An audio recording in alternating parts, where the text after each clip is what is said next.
نحمده ونصلي ونسلم على رسوله النبي الكريم اما بعد فاعوذ بالله من الشيطان الرجيم بسم الله الرحمن الرحيم اللهم صل على سيدنا ومولانا محمد وعلى آله وصحبه وبارک وسلم۔ معزز طلباء و طالبات و معزز سامعین گرامی، السلام علیکم ورحمۃ اللہ وبرکاتہ۔ آج انشاءاللہ العزیز ہم پیام مشرق کے حصہ اول لالہ طور کی رباعی نمبر 10 پڑھیں گے اور اس کا ترجمہ اور مختصر وضاحت پیش کریں گے۔ تو چلتے ہیں بلا تاخیر ہم آج کے سبق کی طرف۔ آج کی رباعی نمبر 10 ہے۔ اقبال رحمۃ اللہ علیہ آپ لکھتے ہیں: جہان ماں کے نابودست بودش، ضیا توام ہمی زائد بسودش، کہن را نو کن و طرح دیگر ریز، دل ما بر نتابت دیر و زودش۔ توجہ سے پہلے اس کا ترجمہ سماعت کریں، اس کے بعد انشاءاللہ العزیز ہم اس کا لفظی ترجمہ اور مختصر وضاحت پیش کریں گے۔ جہان ماں کے نابودست بودش۔ اقبال رحمۃ اللہ علیہ آپ لکھتے ہیں کہ ہمارا جہان جس کا ہونا نہ ہونا یہ برابر ہے، جس کا ہونا یہ نہ ہونے کے برابر ہے، یا جس کا ہونا اور نہ ہونا یہ دونوں برابر ہے۔ ضیا توام ہمی زائد بسودش، اس کے فائدے کے ساتھ نقصان بھی جڑا ہوا ہے، اس کے فائدے کے ساتھ نقصان بھی جڑا ہوا ہے۔ آگے تیسرا مصرع دیکھیں: کہن را نو کن و طرح دیگر ریز، اس پرانے کو نیا کر اور دوسری نئی بنیاد ڈال، اس پرانے کو نیا کر اور دوسری نئی بنیاد ڈال، ہمارا دل اس کی دیر اور جلدی کو برداشت نہیں کرتا، یعنی اب اور تب کو برداشت نہیں کرتا، یعنی دیر اور جلدی، دیر و زودش اس کا معنی اب اور تب بھی کر سکتے ہیں کہ ہمارا دل اب اس میں اب اور تب کو برداشت نہیں کرتا۔ تو توجہ سے پہلا مصرع دیکھیں۔ اقبال رحمۃ اللہ علیہ آپ لکھتے ہیں: جہان ماں کے نابودست بودش۔ جہان ماں، جہان ماں کا معنی ہے ہمارا جہان یا ہماری دنیا، ہمارا جہان یا ہماری دنیا۔ نابود کا معنی ہے عدم یا معدوم یا نہ ہونا۔ است کا معنی ہے، است کا معنی ہے۔ بودش کا معنی اس کا ہونا یا اس کا وجود، اس کا ہونا یا اس کا وجود۔ تو توجہ سے پہلا مصرع دیکھیں: جہان ماں، ہمارا جہان یا ہماری دنیا کے نابودست، کہ جس کا عدم یا جس کا معدوم ہونا یا جس کا نہ ہونا، بودش اور جس کا ہونا، اور اس کا ہونا مراد یہ کہ اس کا ہونا اور نہ ہونا، اس کا وجود اور اس کا عدم یہ دونوں برابر ہے، اس کا ہونا نہ ہونا یہ برابر ہے۔ ضیا توام ہمی زائد بسودش۔ ضیا کا معنی ہے نقصان، توام کا معنی جڑواں یا ہمزاد، یعنی کہ جڑا ہوا ہے۔ ضیا توام یعنی نقصان جڑا ہوا ہے۔ ہمی زائد کا معنی پیدا ہوتا ہے یا جنم لیتا ہے۔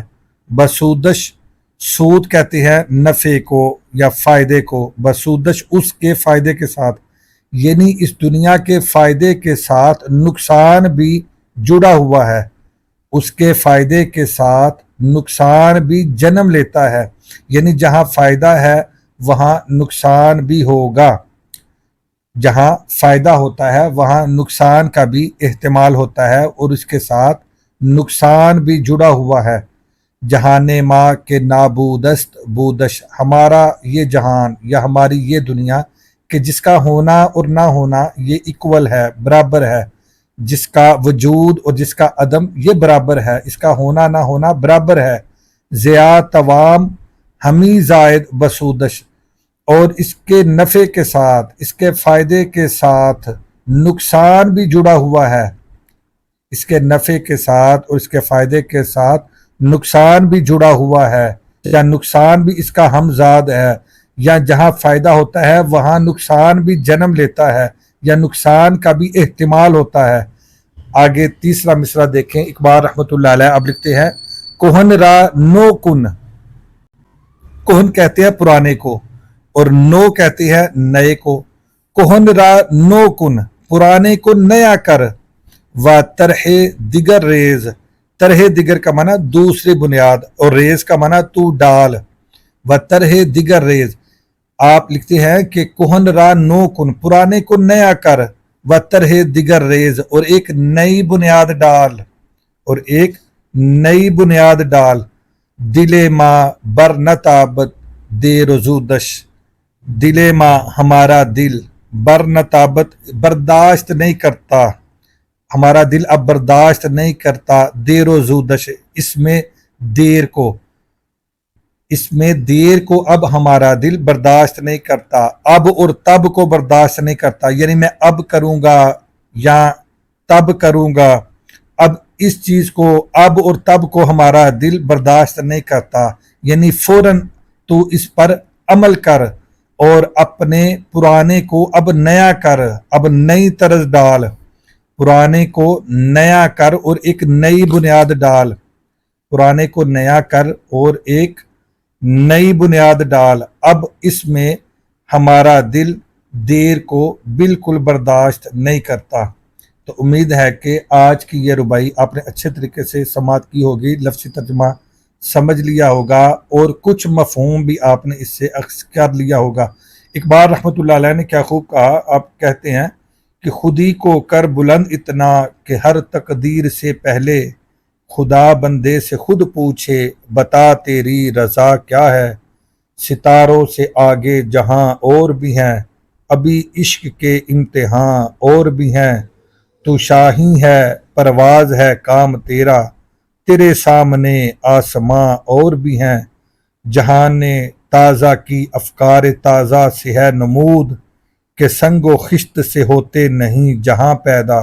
تو اقبال رحمۃ اللہ علیہ نے یہ فلسفہ پیش کیا کہ اپنے پرانے اطوار کو، اپنے پرانے طریقوں کو اب اس کو نئی بنیادوں پر ڈال، اب اس میں دیر نہ کر، اب اس میں دیر نہ کر، اور جیسے جیسے زمانہ کے اندر جدت آتی جا رہی ہے، جیسے جیسے زمانہ بدل رہا ہے، تو اپنے معاملات کو بھی اس نئی جدت کے ساتھ بدلتا جا، اس جدت کے ساتھ ساتھ اپنے اعمال کو، اپنے افعال کو، اپنے کاموں کو اور اپنے تمام معاملات کو اس نئی جدت کے ساتھ اس ایک نئی بنیاد ڈال اور نئے اطوار کے ساتھ اس کو لوگوں کے سامنے لے کے آ، اب اس میں دیر نہ کر۔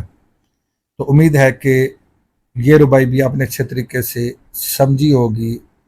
آج کے لیے اتنا ہی کافی ہے۔ اللہ حافظ۔ السلام علیکم ورحمۃ اللہ وبرکاتہ۔